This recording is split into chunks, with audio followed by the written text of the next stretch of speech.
G'day guys, this is Alert, and I'm just going to bring you a quick little introduction and a little guide to one of my favourite heroes and a fun hero to play in general, Pudge. Now, firstly I'm just going to start off with just the basic items and a general build for him. I like to start off with basic regeneration, which is just healing salve, clarity and gauntlets of strength. And then the first thing you want to go for is your bottle. And after this, I like to just go with boots of speed, and depending on how I'm going in the game, I will normally keep them at that while I get a blink dagger, and then straight from the blink dagger I will get normally Aghanim Scepter, which I'll just buy an ogre club just to represent that, and then I'll normally get boots of travel to help just with a lot of maneuverability. And then I'll normally get a heart or a hood, just depending on the lineup of the other team, but normally then heart, hood, and then 4-staff just to help the blink dagger out really. And then generally how you would skill a Pudge is you get rot first, 2 levels of hook, rot, 3 in hook, ulti, max out the hook, max out rot, and then max out flesh heap and getting your dismember at 6, 11 and 16. And now just a couple of little spots and little tricks with Pudge. I recommend having in your settings having quick cast on at least your ultimate. Sometimes I'll have it on my hook as well, but at least your ultimate, and I'll show you why in a little while. Now basically always, pretty much with Pudge, you're always going to be a mid hero. So basically you're just going to be farming and whatnot in the middle.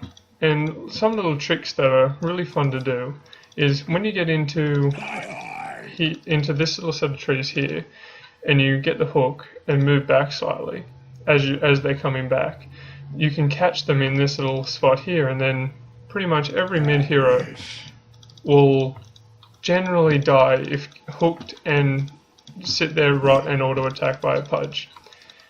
And also once you get a kill, it's also, if you can get vision up onto this high ground, it is also fun to sit there and get the hooks as they TP in.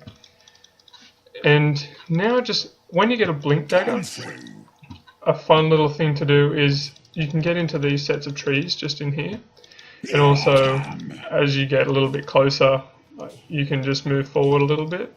But these two main sections in here and in here allow you to get a lot of access to this mid tower, as well as in this middle lane, and also into this top lane here, so particularly if fights are going out and you want to pick off someone in particular. And another spot, once you get this tier 1, in this little slot here gives you access to the secret shop and all along this little road here, as well as the middle lane and tier 2. And like a lot of fights break out around these areas, because obviously while they're trying to get the tower. And it's very obvious spots like along these trees and such for Pudges. It's very general concept to just blink into trees so then you can isolate people, but some of these little spots in particular are just really good, and like not a lot of people really pay too much attention because you got so much movement up and down the side. Now another little trick, well not really trick, just when you're hooking an enemy, if you have vision of them in particular, you can get the hook and then turn your rot and ulti all before the hook even lands. So, and this is why quick cast is a very good idea. So if I hook, ulti, and then bring him back, my Pudge will instantly hook and not give them any time to blink away or escape, so like Storm Spirit and Queen of Pain, Anti-Mage, and those kinds of heroes. So all you need to do is just particularly have quick cast on your ultimate, and then all you need to do is just have your mouse over who you're trying to target, and then just hit whatever ultimate button you have, and it'll automatically just send him to ulti on them. So if you like hit there, just then when I press ulti, he just walks straight over and you don't have to click or any unnecessary clicks that you don't need. Your top tower is being attacked. So again, see, as soon as I hit A on him, he walks over to start dismember. And if I hook and then hit A, he automatically starts to dismember. If that's something you cared about. And this is just allowing for minimal escapability with your enemies. I'll just tuck this under here for that. Now, with your items, a lot of the time after you get the Aghanim's and the heart and that, and you get the 4-staff, which when you get the 4-staff gives you so much more maneuverability, but also on the occasional game, just depending on exactly how it's going and how it's moving, you may opt to get a 4-staff instead of a blink dagger, just depending on how you're going and what the lineup is as well that you're against.